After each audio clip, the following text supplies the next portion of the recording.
दोस्तों क्या हाल है, कैसे मिजाज हैं? उम्मीद है खैरियत से होंगे। मसूद बोतल का सलाम।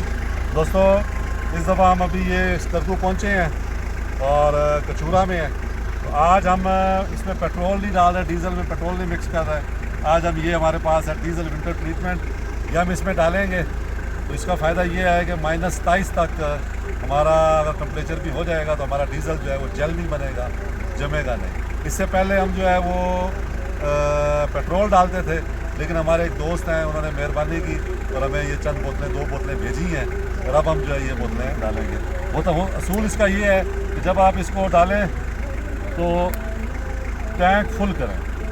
अभी हम जो है वो यहाँ रुके हैं आके, और इसको आधे से ज़्यादा है टैंक, इसको हम इसमें डाल रहे हैं और उसके बाद हम इसको फुल कर देंगे।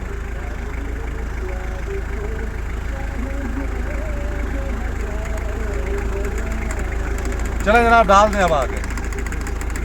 कितना कर दें? फुल कर दें।